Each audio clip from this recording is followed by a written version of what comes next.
What's happening, my fellow pay-to-win scum? We all spent our hard-earned dineros, and now we are sitting here with a solid-ass staple and a whole lot of spending guilt. Today I'm going to take that guilt away by showing you how good Photon Sanctuary is for Galaxy Photon. I'm not gonna lie though, I have a feeling that the standard box this comes in eventually is going to bring more Photon support to validate this even further. But until then, we get to play this deck before everyone else. If you're free to play, I hope you like this video, and I hope one day Konami stops screwing with you with these damn selection box exclusives. I wish everyone had the ability to play this. The main focus of this deck is the Photon Sanctuary from the new selection box. It makes 2 tokens and locks you into light monsters for the turn. It prevents the tokens from being used as synchro material, and tokens in general can't be used as Xyz material. So basically, this can only have 2 applications. What this card was designed to do is, since the tokens each have 2k attack, you contribute them to special summon Galaxy Eyes Photon Dragon from the hand. This isn't the best thing to do generally, but I'm not gonna lie, it can come up. Because when Galaxy Eyes battles a monster, it can banish both itself and that monster until the end of the battle phase, which can make it easier for your other monsters to attack indirectly. Most of the time though, we are going to use the tokens to go into the archetypes linked to Galaxy Eyes Soul Flare Dragon. Soul Flare has a quick effect only during the opponent's turn to discard 2 cards from the archetype, or just 1 copy of Galaxy Eyes Photon Dragon to destroy an opponent's special summon monster. On summon, it can also add back an archetypal monster, so it's also good for following up. Basically, just activating Photon Sanctuary gives us an interruption on the field. Even though it can't destroy back row or normal summon monsters, it is still versatile enough to stop the opponent if used at the right time. There are 2 issues with this as a game plan though. First of all, how are we going to guarantee that we can get a Photon Sanctuary in our hand to use it? Second of all, how are we going to guarantee that we can get Galaxy Eyes Photon Dragon in our hand to discard in the first place? The skill we are going to play in this deck is Galaxy Photon. It lets you exchange one of the archetype's monsters for one of the archetype's back row from the deck. Since our deck is going to be majority monsters from the archetype, we can pretty much guarantee that we are always going to have Photon Sanctuary. And the funny thing is, we can even grab a second Sanctuary if we already have one if we want, since it isn't actually a once per turn. So technically, we could make 2 Link monsters if we wanted. For a little versatility, we could also play Galaxy Cyclone to get rid of back row, and Photon Stream of Destruction to clear either back row or monsters. If you didn't use your skill to grab Photon Sanctuary, you could also use it to grab one of these to make your life a bit easier. Getting Galaxy Eyes Photon Dragon in your hand to be discard fodder isn't going to be as guaranteed, but it is still going to be pretty easy because of the Photon Vanisher. It can't be normal summoned, but it can be special summoned if you control a monster from the archetype. And on summon, it will search directly for Galaxy Eyes Photon Dragon. Cool play you could do with that is search for the dragon, then shuffle it back with a skill if you didn't need it in your hand to search one of your spells. Normally we want to keep it in the hand for discard fodder for the Soul Flare. The Photon Vanisher is only 1 card. We can't guarantee that we will have it in our hand. That's why we also play Photon Orbital. You can equip Orbital from your hand to one of the monsters of the archetype on your field, like for example your Link monster.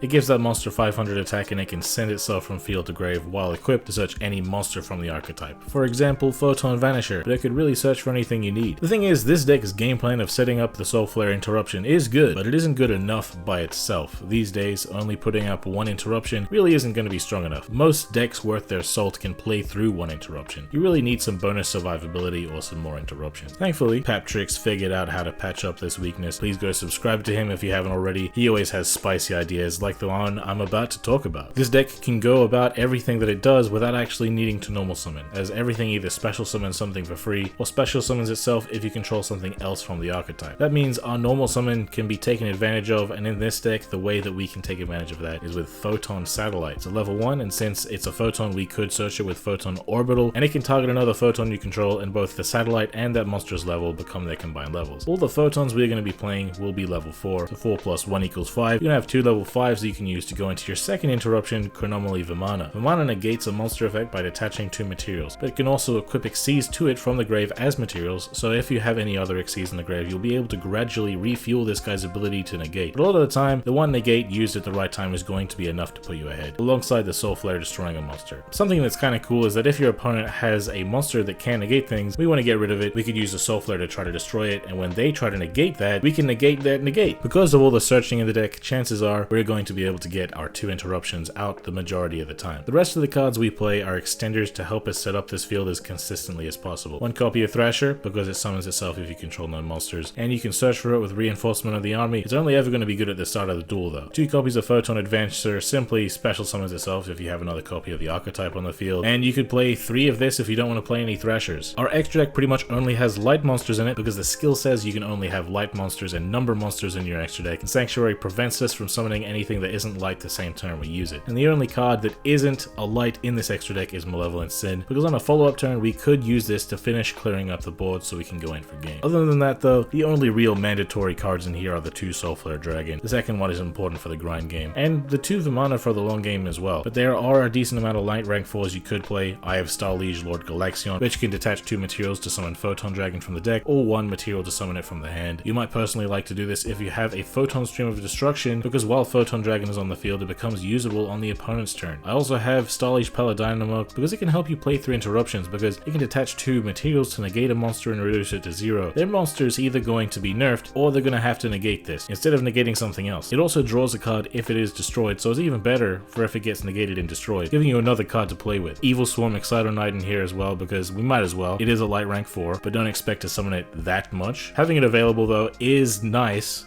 if the situation comes up for it. This deck's plays aren't that complicated. Kind of do what you have available in your hand. I've pretty much said everything that this deck is capable of already. There's not really any combos that need a tutorial for this deck, but there are a couple of things you got to keep in mind that might be easy to forget. Going first, there aren't any ways to trigger the on-summon effect of Soulflare to add a monster from grave back to hand, so don't break your legs trying to do that. Going second though, you could potentially detach Exceeds materials from a rank 4 to get that effect off, but only if you detach materials before summoning that link. Soulflare's quick effect can only be used on the opponent's turn. It can't be used during your own turn at all. If you feel like you could OTK without summoning it, you could search for one of your other spells instead of Photon Sanctuary. Sanctuary isn't once per turn, so you could use it to summon 2 of your link to have more damage on board quickly, or you could use the second to play through the first being interrupted. Photon Orbital and Photon Satellite are both machines, so they can't be searched by reinforcement of the army, but the rest of the low-level photons in this deck are warriors, so they can be. If you use Vanisher to Exceed summon something, that monster banishes any monster it destroys by battle. Vanisher can't attack the turn it summoned, and Thrasher can't attack if you control any other monsters, so if you have to pick any level 4s to go into Exceeds with, these are probably the ones. You guys don't want to hear Undead rambling on anymore. You want to see some actual gameplay, so let's just get into it, shall we? Alright, I'm going second here against Destiny Heroes. I'm just going to fast forward real quick, because, you know, it takes a little bit of a while to get the Destiny plays off, and it's always the same plays at the end of the day as well, so just let him get his fusion play off here real quick. Use a skill to boost himself up as well. Set a couple back row, and it's my turn. Hell yeah. So we got this interruption to play with. We got back row to deal with as well. So Galaxy Photon is going to put that photon back. Search myself a Galaxy Cyclone to help me deal with that back row real quick. Gonna get rid of one of them. It was a Compulse, so that was definitely going to be relevant against me. So the Photon Sanctuary is going to come out. And why that's good is because we're going to be able to go into Galaxy Eyes Soulflare Dragon. It being a Galaxy Eyes means we can now use Photon Stream of Destruction to get rid of the Dystopia. You know, he is going to be able to use the Dystopia to get rid of my link, but the 2 orbitals in my hand are still a combo at the end of the day, so there's that as well. Alright, so now I get to play. Hope his back row doesn't do anything. Orbital's going to equip to Orbital and send itself to the grave to search a Vanisher. So Vanisher is going to summon itself, get the general playoff of the Galaxion, summon a Galaxy Eyes from deck, and really just pop off. I'm not going to have lethal just yet, but it will be enough. So he's scooping it up because he knows what's about to happen. Okay, bit of a throwback here. This guy's playing Elesabers because they are legal again. So he's going to search that Malay, who set a couple back row. This deck basically, if you're not aware, is the Book of Moon deck. It plays like 15 Book of Moons. Anyway, so I'm going to try to play through it. Galaxy Cyclone's going to get rid of one of them. Floodgate, hell yeah. Galaxy Photon's going to put one satellite back, and I'm going to get myself a Sanctuary. Going to go into that Sanctuary real quick, because my priority here is to go into a Link monster so that my Orbital can resolve, because if you equip Orbital to something, he could just Malayhu, flip it down, and now I've lost a lot. But you can't flip down Link monsters because they can't be in defense mode, so if I equip the Orbital to it, then I'll be able to get my search off at least. Alright, so Orbital here is going to search for my Vanisher. I can summon my Vanisher and search here as well. He's going to book it right off bat because he's an animal like that. Just flip something down as soon as you see it. That's basically the game plan of Elesabers. Going to normal summon something, he's going to flip it down. Animal, like I said. But the great thing about Galaxy Eyes Photon Dragon is its special summon condition is it tributes 2 monsters with a 2k or more attack. The cool thing about this is normally if something's face down, you can't really rely on its stats, because face down monsters don't have stats. That said though, if the card that is the cost, right, says the word tribute, then it doesn't matter if it's face up or face down, because tributing as a mechanic doesn't care, basically. That's all it is. So I'm going to be able to summon the Galaxy as Photon Dragon, special summon the Advancer, which will also gain a stack, and I won't have lethal, but I will have board advantage.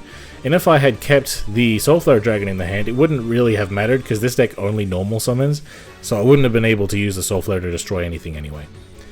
So he's got his Malehu.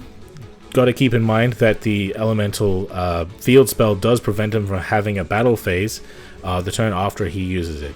So that's why he's not attacking him with a Malehu. Anyway, I still have that Galaxy in the grave to destroy his field spell, and thank God for me, I top decked the Photon Stream. I think I would have been fine anyway, because like if he floodgated my Photon Satellite, I still had game by attacking and attacking. But you know, now I just get to flex. You know what I mean? So go into the Vimana so I can negate his Malehu. He's going to use Malehu. I'm going to negate her real quick. And yeah, I can just go in now. Attack, attack. That's GG's. Go back to Fortnite. Alright, so I am going first here, finally. However, I don't have any access to the satellite. I don't have the satellite. I don't have the orbital to search for the satellite. So I'm only going to be able to get off the Soulflare. So that's all I'm going to do here. The Vanisher, of course, is going to search me something. Good card advantage at the end of the day, right? So I'm going to go right into that Soulflare, and the opponent is playing Rose Dragon, so let's see what they can do. So they're going to use their skill right off bat, discarding the rocks, searching the white. White here is going to summon itself, resummoning that rocks, which is going to search their quick play spell. Fantastic. So the great thing about that quick play spell is it has two effects. You could use it to revive one of the archetype, but you could set it, and then if it's destroyed by, for example, the effect of Black Rose Dragon, then you can revive one of the archetype that way as well. But I'm thinking here, Galaxy has Soulflare Dragon to destroy a face-up special summon monster. I could destroy the Rox Rose Dragon right now, but then if I destroy it right now, then he can just revive it with the spell he just searched. But you could set that spell, like I said, so that when he summons the Black Rose Dragon, he could bring back the Black Rose Dragon.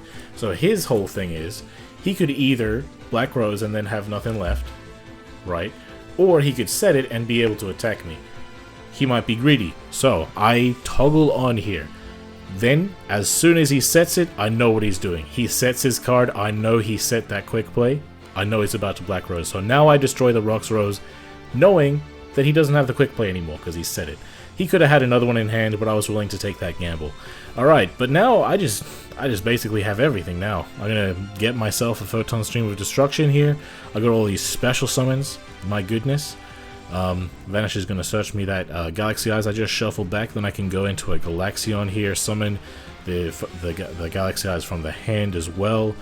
And here I can just attack, attack, attack, attack. You know what I mean? I got a lot of attacking bodies. There's nothing to do. He knows I have the Stream of Destruction too. So it's GG's, and this guy also has to go back to Fortnite now. Once again, I want to shout out Pap for the awesome Vimana idea for this deck. Lots of respect to him for all of his cool and unique ideas. I think that this deck is really solid. It could get you to King of Games, but I don't think it is quite strong enough follow-up play to be meta level. But with more support, it definitely could be. Let's stay tuned for that support, shall we? But yeah, guys, if you have any questions about the deck or how it operates, definitely ask in the comments and we can talk about it there. If you like the video, then slap like now, subscribe if you haven't already, and hit that bell to get notified every time we make a new video. Have yourselves a good one, and I've been Undead from Team 6K, signing out. Hey, why they gotta hate on me? I done got me 250,000 views and they still saying they low-key. They ain't wanna come work with the kid, but I'm flexing with Zay on beats. How they ask for a spot at the gym, but they leave all the weight on me. I don't ask them to wait on me. They would ask where they gon' be with a song if they wanted the weatherman. I ain't asking to pay no fees. She was homeless and needed a spot.